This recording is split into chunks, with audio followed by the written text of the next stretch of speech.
Greetings! Welcome to the Back Library. I'm Madamus, former Cosmic Defender turned archive curator.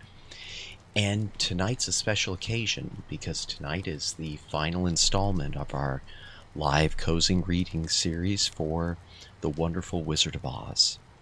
Now, I do want to say that I am not certain we'll be doing another live cozy reading next week. We will eventually start another book, but for now we're going to leave it with this one. We're going to wait a little bit, and then eventually we'll move on to another book, because I would like to continue doing this series. I've enjoyed doing it, and I hope you'll enjoy it too. Now, this stream, if you've been to any of the other Back Library streams, this one does work a lot different. There won't be much chat interaction. Let me make sure, though, my settings are correct. There. My apologies, a little bit of scuff. There won't be much chat interaction. It's mostly going to be me just reading to you. Also, except for the alert that went off earlier during the opening, Streamlabs alerts will be turned off, and any other alerts will be turned off. I will acknowledge if there's anything important in chat I need to acknowledge, like a raid, etc., because that would be just rude not to. What else do I need to say? Oh, and thank you to everyone who's recently subscribed. I really do appreciate it. It's so amazing to me that I've already hit 2.7, nearly 2.8K subscribers in such a short span of time. We did our 2.7K subscriber special right before this stream, so they are back to back, though they're very different. It was a game stream showing off my original gaming console, the Atari XEGS, but I'm not a boomer. It just happened to fall that way. But I just want to say again, thank you to everyone. It's amazing, this little level of growth so quickly. And I hope you'll stick with me. I hope if you're new to the channel that you'll stick around not only for these live cozy readings, but for the chat sessions and the gaming sessions we do, and any other great things that I have planned in the coming months, karaoke, etc. So, before we get started with Chapter 19 of The Wonderful Wizard of Oz, let me take a quick hydration break. If you've got a drink, take a drink. Always stay hydrated.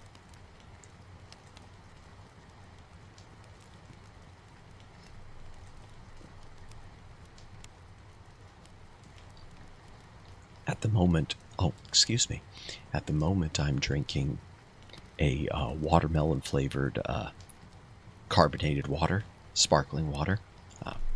That's my weapon of choice, I guess, for this evening. So yeah, let's go ahead and get started with The Wonderful Wizard of Oz. Chapter 19, Attacked by the Fighting Trees. The next morning, Dorothy kissed the pretty green girl goodbye, and they all shook hands with the soldier with the green whiskers, who had walked with them as far as the gate. When the guardian of the gate saw them again, he wondered greatly that they could leave the beautiful city to get into new trouble. But he at once unlocked their spectacles, which he put back into the green box, and gave them many good wishes to carry with them. You are now our ruler," he said to the Scarecrow, "so you must come back to us as soon as possible." "I certainly shall if I am able," the Scarecrow replied, "but I must help Dorothy to get home first." As Dorothy bade the good-natured guardian a last farewell, she said, "I have been very kindly treated in your lovely city, and everyone has been good to me. I cannot tell you how grateful I am." "Don't try, my dear," he answered. "We should like to keep you with us, but if it is your wish to return to Kansas, I hope you will find a way." He then opened the gate of the outer wall and they walked forth and started upon their journey. The sun shone brightly as our friends turned their faces toward the land of the south. They were all in the best of spirits and laughed and chatted together. Dorothy was once more filled with the hope of getting home, and the Scarecrow and the Tin Woodman were glad to be of use to her. As for the Lion, he sniffed the fresh air with delight and whisked his tail from side to side in pure joy at being in the country again, while Toto ran around them and chased the moths and butterflies, barking merrily all the time. "City life does not agree with me at all," remarked the Lion, as they walked along at a brisk pace. "I have lost much flesh since I lived there, and now I am anxious for a chance to show the other beasts how courageous I have grown." They now turned and took a last look at the Emerald City. All they could see was a mass of towers and steeples behind the green walls, and high up above everything, the spires and dome of the Palace of Oz.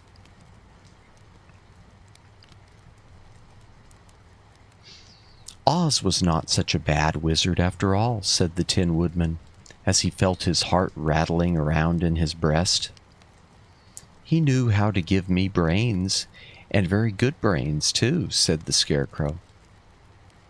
"If Oz had taken a dose of the same courage he gave me," added the Lion, "he would have been a brave man." Dorothy said nothing. Oz had not kept the promise he made her, but he had done his best, so she forgave him. As he said, he was a good man, even if he was a bad wizard. The first day's journey was through the green fields and bright flowers that stretched about the Emerald City on every side. They slept that night on the grass, with nothing but the stars over them, and they rested very well indeed. In the morning they traveled on until they came to a thick wood. There was no way of going around it, for it seemed to extend to the right and left as far as they could see. And besides, they did not dare change the direction of their journey for fear of getting lost. So they looked for a place where it would be easiest to get into the forest.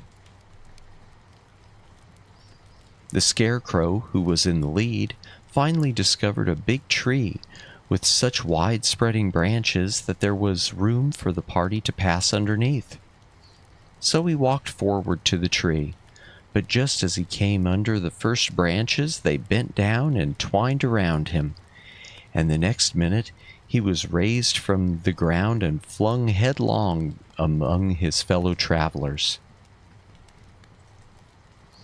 This did not hurt the Scarecrow, but it surprised him, and he looked rather dizzy when Dorothy picked him up. "Here is another space between the trees," called the Lion. "Let me try it first," said the Scarecrow, "for it doesn't hurt me to get thrown about." He walked up to another tree as he spoke, but its branches immediately seized him and tossed him back again. "This is strange," exclaimed Dorothy. "What shall we do?" "The trees seem to have made up their minds to fight us and stop our journey," remarked the Lion. "I believe I will try it myself," said the Woodman, and shouldering his axe, he marched up to the first tree that had handled the Scarecrow so roughly. When a big branch bent down to seize him, the Woodman chopped at it so fiercely that he cut it in two. At once the tree began shaking all its branches as if in pain, and the Tin Woodman passed safely under it. "Come on," he shouted to the others. "Be quick." They all ran forward and passed under the tree without injury, except Toto, who was caught by a small branch and shaken until he howled. But the Woodman promptly chopped off the branch and set the little dog free. The other trees of the forest did nothing to keep them back, so they made up their minds that only the first row of trees could bend down their branches, and that probably these were the policemen of the forest, and given this wonderful power in order to keep strangers out of it. The four travelers walked with ease through the trees until they came to the farther edge of the wood. Then, to their surprise, they found before them a high wall, which seemed to be made of white china. It was smooth, like the surface of a dish, and higher than their heads. "What shall we do now?" asked Dorothy. "I will make a ladder," said the Tin Woodman, "for we certainly must climb over the wall." Hydration break before we begin the next chapter.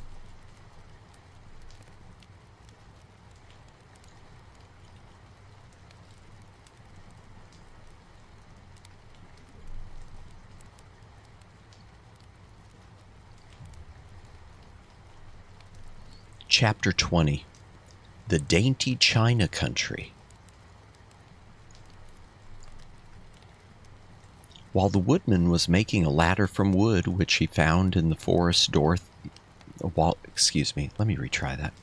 the woodman was making a ladder from wood which he found in the forest, Dorothy lay down and slept, for she was tired by the long walk. The lion also curled himself up to sleep, and Toto lay beside him. The scarecrow watched the woodman while he worked and said to him, "I cannot think why this wall is here, nor what it is made of."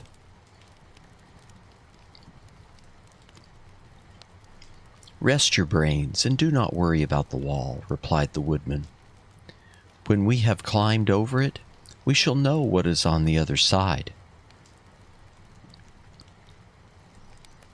After a time, the ladder was finished.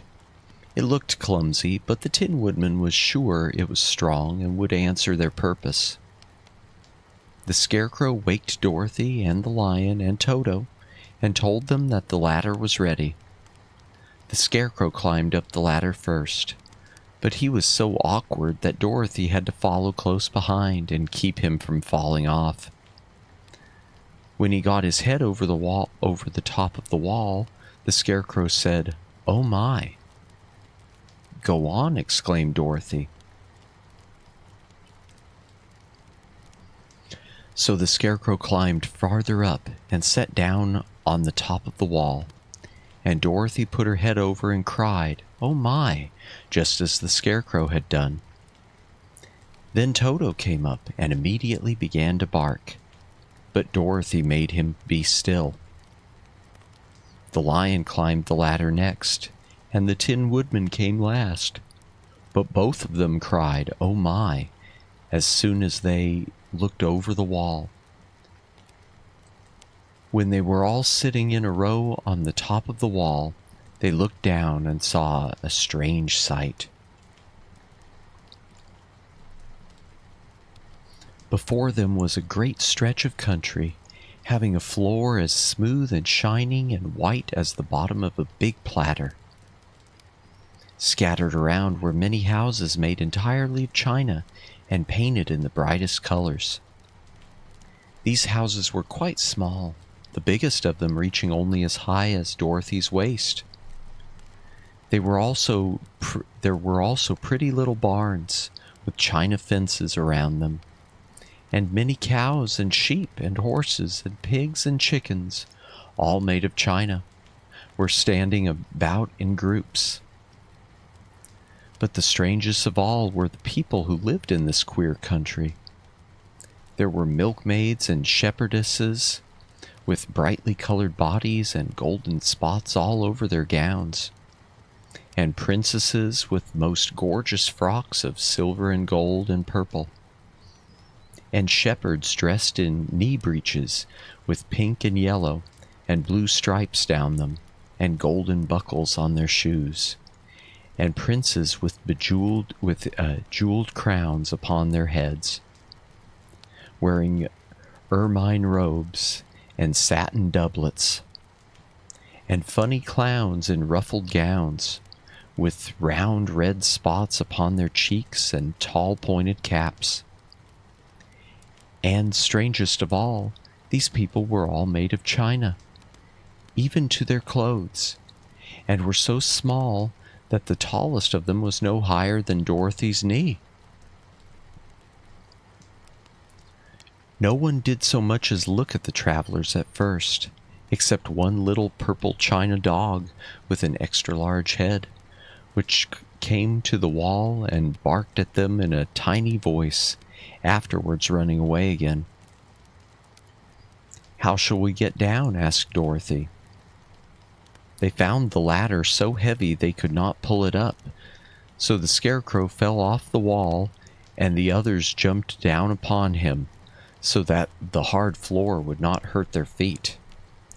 Of course, they took pains not to light on his head and get the pins in their feet. When all were safely down, they picked up the Scarecrow, whose body was quite flattened out, and patted his straw into shape again. "We must cross this strange place in order to get to the other side," said Dorothy, "for it would be unwise for us to go any other way except due south." They began walking through the country of the China people, and the first thing they came to was a China milkmaid milking a China cow. As they drew near, the cow suddenly gave a kick and kicked over the stool, the pail, and even the milkmaid herself, and all fell on the china ground with a great clatter.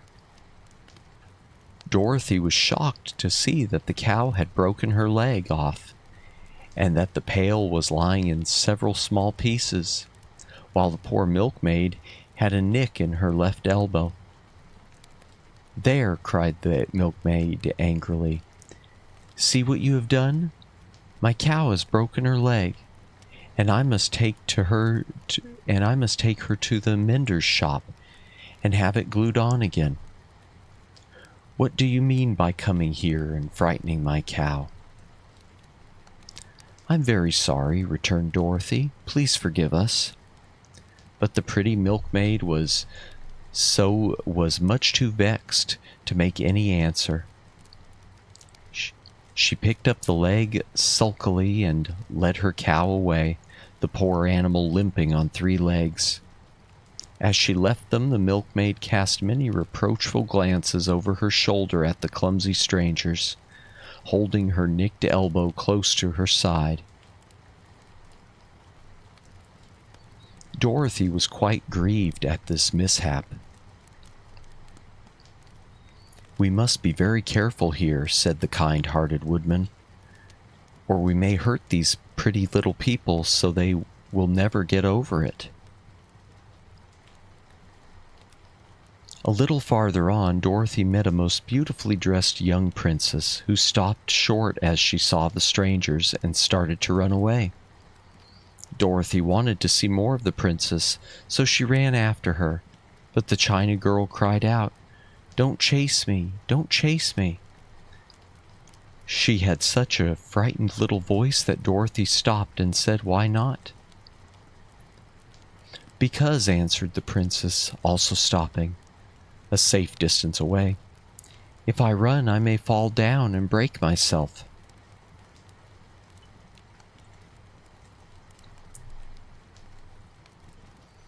"But could you not be mended?" asked the girl. "Oh, yes, but one is never so pretty after being mended, you know," replied the princess. "I suppose not," said Dorothy. "Now there is Mr. Joker, one of our clowns," continued the China lady, "who is always trying to stand upon his head. He has broken himself so often that he is mended in 100 places, and doesn't look at all pretty. Here he comes now, so you can see for yourself." Indeed, a jolly little clown came walking toward them, and Dorothy could see that in spite of his pretty clothes of red and yellow and green, he was completely covered with cracks, running every which way and showing plainly that he had been mended in many places. The clown put his hands in his pockets, and after puffing out his cheeks and nodding his head at them saucily, he said, "My fair lady, why do you stare at poor old Mr. Joker? You're quite as stiff and prim as if you'd eaten up a poker." "Be quiet, sir," said the princess. "Can't you see these are strangers and should be treated with respect?" "Well, that's respect, I expect," said the clown, and immediately stood upon his head.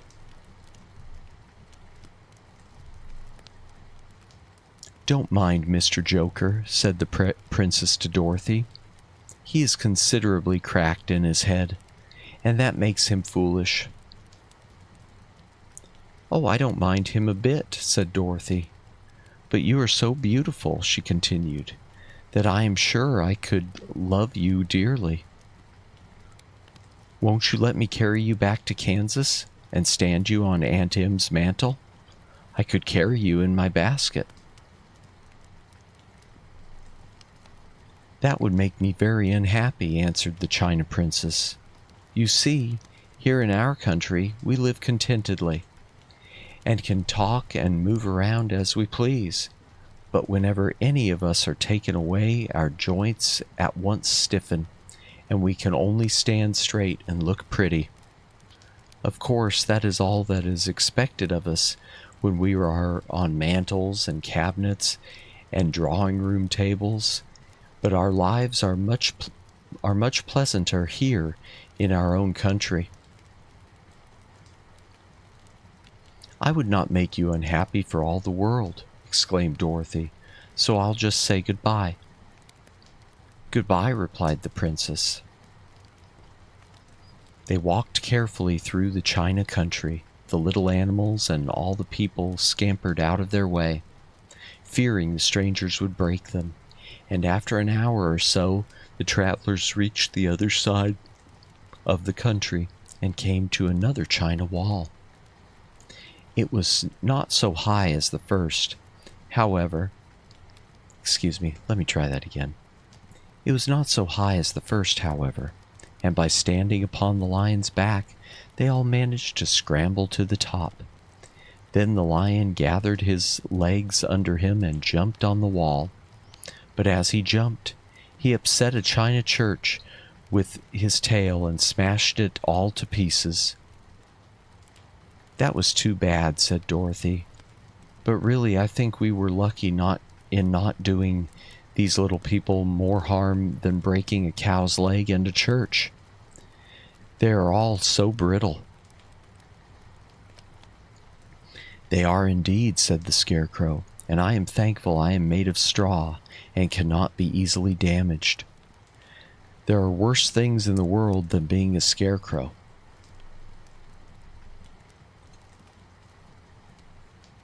Hydration break before we begin the next chapter. And my apologies for any of the mistakes I've made tonight. Same excuse I had last week, but it is the truth. I am quite tired. And these streams are relaxing even for me.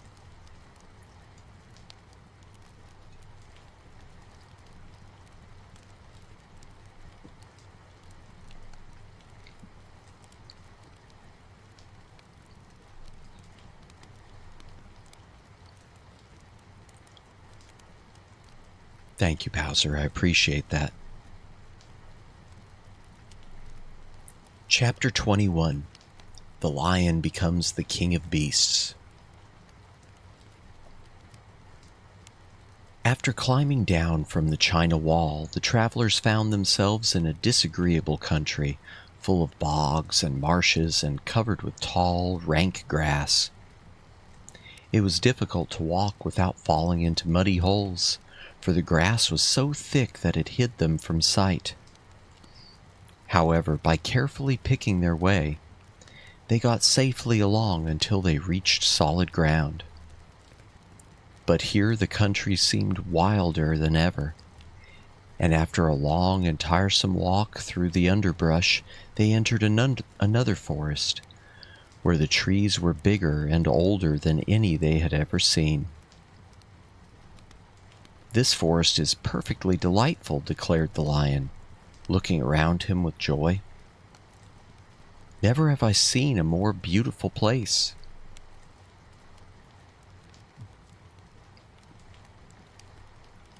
"It seems gloomy," said the Scarecrow. "Not a bit of it," answered the lion. "I should like to live here all my life. See how soft the dried leaves are under your feet, and how rich and green the moss is that clings to these old trees.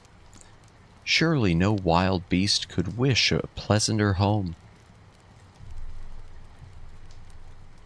"Perhaps there are wild beasts in the forest now," said Dorothy. "I suppose there are," returned the lion, "but I do not see any of them about." They walked through the forest until it became too dark to go any farther. Dorothy and Toto and the lion lay down to sleep, while the woodman and the Scarecrow kept watch over them as usual. When morning came, they started again. Before they had gone far, they heard a low rumble, as of the growling of many wild animals. Toto whimpered a little, but none of the others was frightened, and they kept along the well-trodden path until they came to an opening in the wood, in which were gathered hundreds of beasts of every variety. There were tigers and elephants and bears and wolves and foxes and all the others in the natural history. And for a moment Dorothy was afraid, but the lion explained that the animals were holding a meeting, and he judged by their snarling and growling that they were in great trouble. As he spoke, several of the beasts caught sight of him, and at once the great assemblage hushed as if by magic. The biggest of the tigers came up to the lion and bowed, saying, "Welcome, O King of Beasts. You have come in good time to fight our enemy and bring peace to all the animals of the forest once more." "What is your trouble?" asked the lion quietly. "We are all threatened," answered the tiger, "by a fierce enemy which has lately come into the forest. It is a most tremendous monster, my apologies. It is a most tremendous monster, like a great spider, with a body as big as an elephant and legs as long as a tree trunk. It has 8 of these long legs, and as the monster crawls through the forest, he seizes an animal with a leg and drags it to his mouth, where he eats it as a spider does a fly. Not one of us is safe while this fierce creature is alive, and we had called a meeting to decide how to take care of ourselves when you came among us." The lion thought for a moment. "Are there any other lions in this forest?" he asked. "No, there were some, but the monster has eaten them all. And besides, they were none of them nearly so large and brave as you." "If I put an end to your enemy, will you bow down to me and obey me as king of the forest?" inquired the lion. "We will do that gladly," returned the tiger, and all the other beasts roared with a mighty roar, "We will." "Where is this great spider of yours now?" asked the lion. "Yonder among the oak trees," said the tiger, pointing with his forefoot. "Take good care of these friends of mine," said the lion, "and I will go at once to fight the monster." He bade his comrades goodbye and marched proudly away to do battle with the enemy.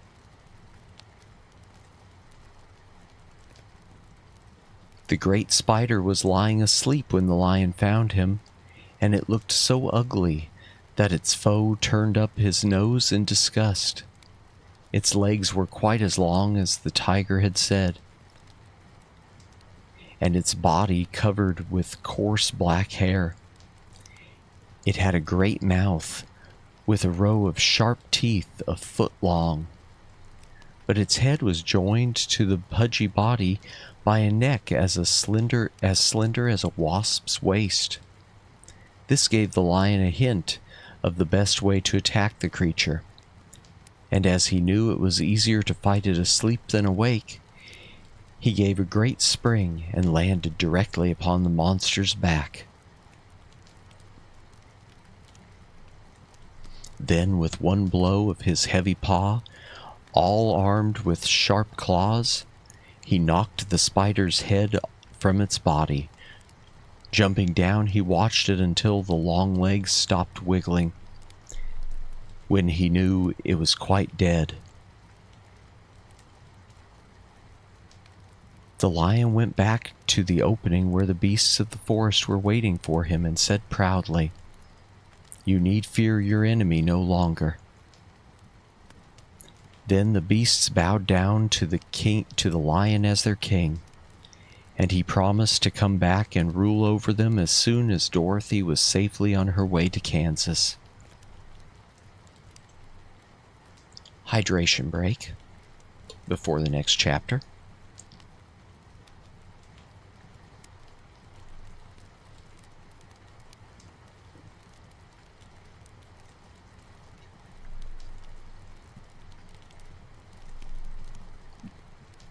Chapter 22. The Country of the Quadlings.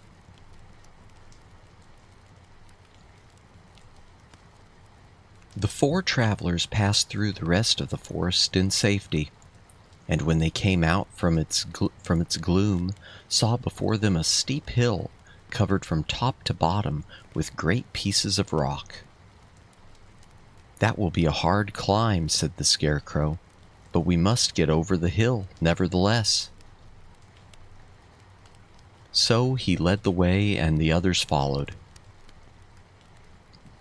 They had nearly reached the first rock when they heard a rough voice cry out, "Keep back!" "Who are you?" asked the Scarecrow. Then a head showed itself over the rock, and the same voice said, "This hill belongs to us, and we don't allow anyone to cross it." "But we must cross it," said the Scarecrow.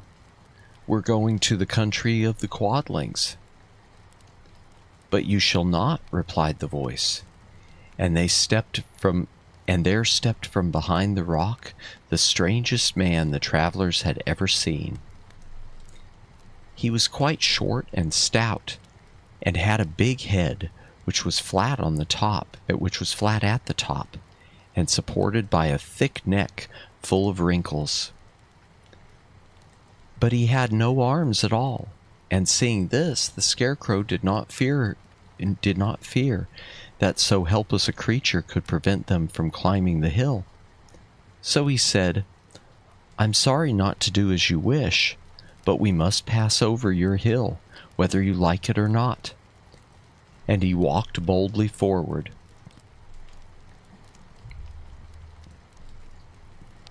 As quick as lightning, the man's head shot forward, and his neck stretched out until the top of the head, where it was flat, struck the Scarecrow in the middle and sent him tumbling over and over down the hill. Almost as quickly as it came, the head went back to the body, and the man laughed harshly as he said, "It isn't as easy as you think." A chorus of boisterous laughter came from the other rocks, and Dorothy saw hundreds of the armless hammerheads upon the hillside, one behind every rock. The lion became quite angry at the laughter caused by the Scarecrow's mishap, and giving a loud roar that echoed like thunder, he dashed up the hill. Again a head shot swiftly out, and the great lion went rolling down the hill as if he had been struck by a cannonball. Dorothy ran down and helped the Scarecrow to his feet, and the lion came up to her, feeling rather bruised and sore, and said, "It is useless to fight people with shooting heads. No one can withstand them." "What can we do then?" she asked. "Call the winged monkeys," suggested the Tin Woodman. "You have still the right to command them once more." "Very well," she answered, and putting on the golden cap, she uttered the magic words. The monkeys were as prompt as ever, and in a few moments the entire band stood before her. "What are your commands?" inquired the king of the monkeys, bowing low. "Carry us over the hill to the country of the Quadlings," answered the girl. "It shall be done," said the king, and at once the winged monkeys caught the 4 travelers and Toto up in their arms and flew away with them. As they passed over the hill, the hammerheads yelled with vexation and shot their heads high in the air, but they could not reach the winged monkeys, which carried Dorothy and her comrades safely over the hill and set them down in the beautiful country of the Quadlings. "This is the last time you can summon us," said the leader to Dorothy. "So goodbye and good luck to you."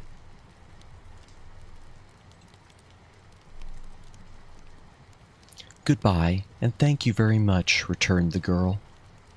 And the monkeys rose into the air and were out of sight in a twinkling. The country of the Quadlings seemed rich and happy. There was field upon field of ripening grain, and well-paved roads running between, and pretty rippling brooks with strong bridges across them. The fences and houses and bridges were all painted bright red, just as they had been painted yellow in the country of the Winkies and blue in the country of the Munchkins. The Quadlings themselves, who were short and fat and looked chubby and good-natured, were dressed all in red, which showed bright against the green grass and the yellowing grain.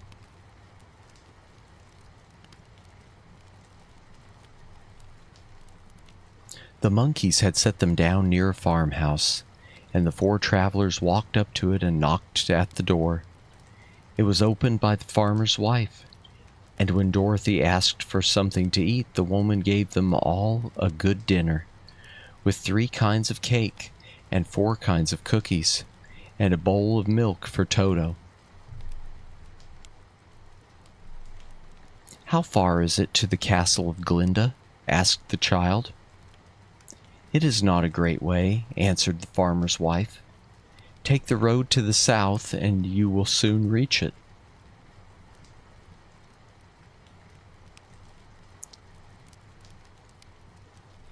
Thanking the good woman, they started afresh, and walked by the fields and across the pretty bridges until they saw before them a very beautiful castle. Before the gates were 3 young girls, dressed in handsome red uniforms trimmed with gold braid, and as Dorothy approached, one of them said to her, "Why have you come to the South Country?"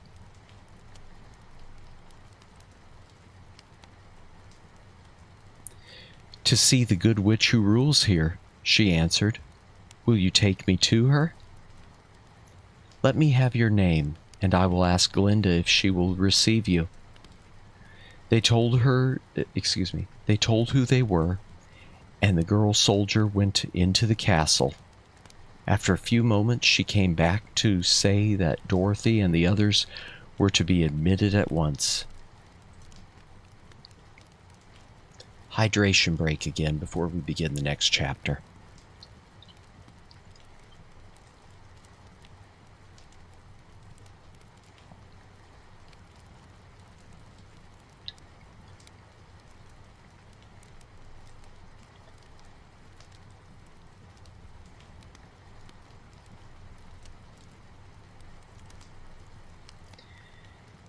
Chapter 23. Glinda the Good Witch grants Dorothy's wish. Before they went to see Glinda, however, they were taken to a room of the castle where Dorothy washed her face and combed her hair, and the lion shook the dust out of his mane, and the scarecrow patted himself into his best shape, and the woodman polished his tin and oiled his joints. When they were all quite presentable, they followed the soldier girl into a big room where the witch Glinda sat upon a throne of rubies.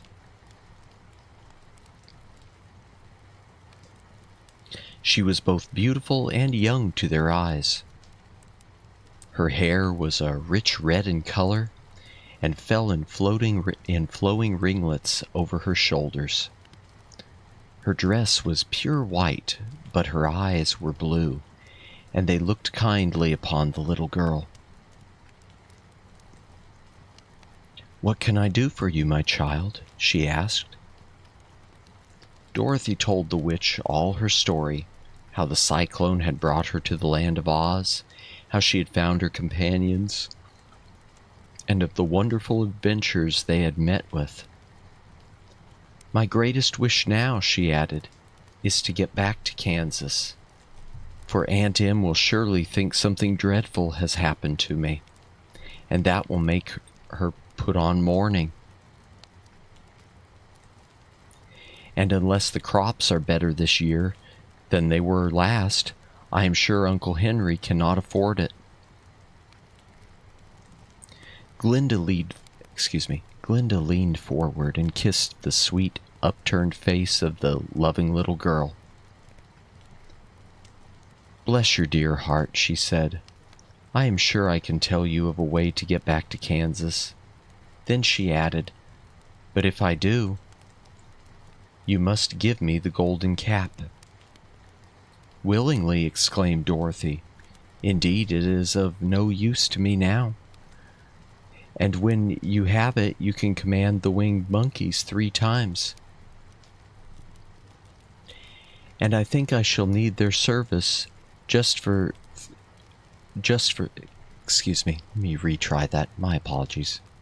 And I think I shall need their service just those 3 times, answered Glinda, smiling. Dorothy then gave her the golden cap, and the witch said to the scarecrow, "What will you do when Dorothy has left us?" "I will return to the Emerald City," he replied, "for Oz has made me its ruler, and the people like me. The only thing that worries me is how to cross the Hill of the Hammerheads." "By means of the golden cap, I shall command the winged monkeys to carry you to the gates of the Emerald City," said Glinda. "For it would be a shame to deprive the people of so wonderful a ruler. "Am I really wonderful?" asked the scarecrow. "You are unusual," replied Glinda. Turning to the Tin Woodman, she asked, "What will become of you when Dorothy leaves this country?" He leaned on his axe and thought a moment. Then he said, "The Winkies were very kind to me, and wanted me to rule over them after the Wicked Witch died. I am fond of the Winkies, and if I could get back again..." Oops, my apologies, I bumped the mic. "I am fond of the Winkies, and if I could get back again to the country of the West, I should like nothing better than to rule over them forever." "My second command to the winged monkeys," said Glinda, "will be that they carry you safely to the land of the Winkies. Your brain may not be so large to look at as those of the scarecrow, but you are really brighter than he is when you are well polished. And I am sure you will rule the Winkies wisely and well."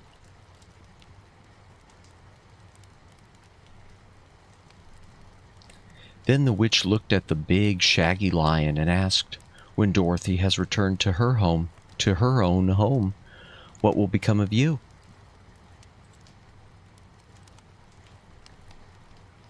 "Over the Hill of the Hammerheads," he answered, lies a grand old forest, and all the beasts that live there have made me their king. If I could only get back to this forest, I would pass my life very happily there." "My third command to the winged monkeys," said Glinda, "shall be to carry you to your forest. Then, having used up the powers of the golden cap, I shall give it to the king of the monkeys, that he and his band may thereafter be free forevermore."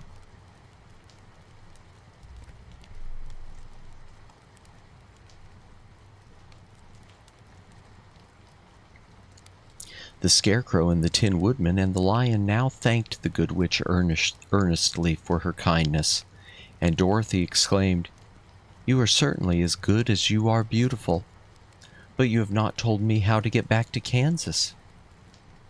"Your silver shoes will carry you over the desert," replied Glinda. "If you had known their power, you could have gone back to your Aunt Em the very first day you came to this country. But then I should not have had my wonderful brains," cried the Scarecrow. "I might have passed my whole life in the farmer's cornfield." "And I should not have had my lovely heart," said the Tin Woodman. "I might have stood and rusted in the forest till the end of the world."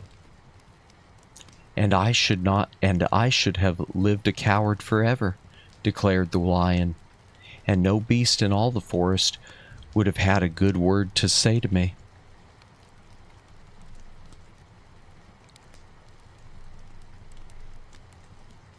"This is all true," said Dorothy, "and I am glad I was of use to these good friends. But now that each of them has had what he most desired, and each is happy in having a kingdom to rule besides, I think I should like to go back to Kansas." "The silver shoes," said the Good Witch, "have wonderful powers, and one of the most curious things about them is that they can carry you to any place in the world in 3 steps, and each step will be made in the wink of an eye. All you have to do is to knock the heels together 3 times and command the shoes to carry you wherever you wish to go." "If that is so," said the child joyfully, "I will ask them to carry me back to Kansas at once." She threw her arms around the Lion's neck and kissed him, patting his big head tenderly. Then she kissed the Tin Woodman, who was weeping in a way most dangerous to his joints. But she hugged the soft, stuffed body of the Scarecrow in her arms instead of kissing his painted face, and found she was crying herself at this sorrowful parting from her loving comrades.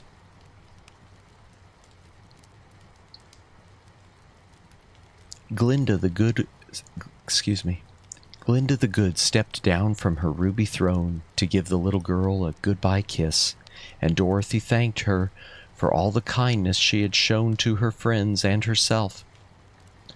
Dorothy now took Toto up solemnly in her arms, and having said one last goodbye, she clapped the heels of her shoes together 3 times, saying, "Take me home to Aunt Em."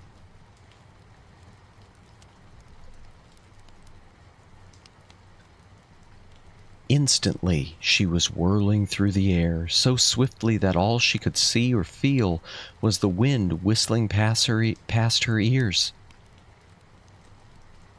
The silver shoes took but 3 steps, and then she stopped so suddenly that she rolled over upon the grass several times before she knew where she was. At length, however, she sat up and looked about her. "Good gracious!" she cried, for she was sitting on the broad Kansas prairie, and just before her was the new farmhouse Uncle Henry built after the cyclone had carried away the old one. Uncle Henry was milking the cows in the barnyard, and Toto had jumped out of her arms and was running toward the barn, barking furiously. Dorothy stood up and found she was in her stocking feet, for the silver shoes had fallen off in her flight through the air and were lost forever in the desert. Chapter 24, Home Again.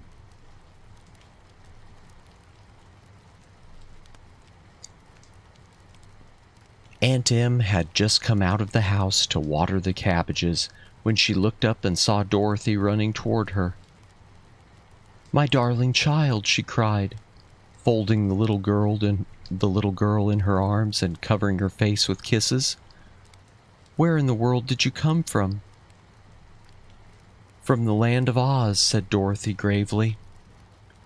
"And here's Toto, too. And oh, Aunt Em, I'm so glad to be at home again."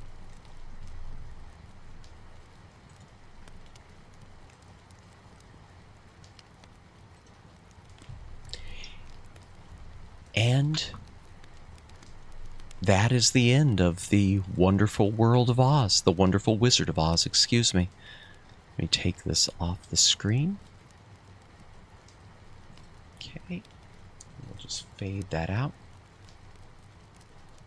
I want to say thank you to everyone who's joined me for this live cozy reading of The Wonderful Wizard of Oz over these past 4 streams. Tonight was the final part.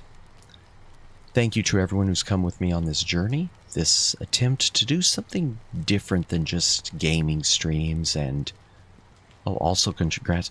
Thank you, Bowser. Thank you, I really appreciate that. Yeah, the sub count has been going up so quickly. It's really been unbelievable. I'm really humbled that everyone's chosen to spend their time with me. I hope the channel can just keep growing and growing. We will do another cozy reading stream soon. I don't know when. It'll likely be sometime after Valentine's Day, because I do want to switch back to some of the other things we've been doing. Yeah, I do want to plan some fun stuff for Valentine's Day week. Some maybe themed games and possibly even a karaoke. So, that being said, once again, thank you everyone for coming tonight. Thank you everyone who's watched all of these streams. Thank you for stopping by the back library. I appreciate each and every one of you. And I hope I'll see you all again soon. Have a good night.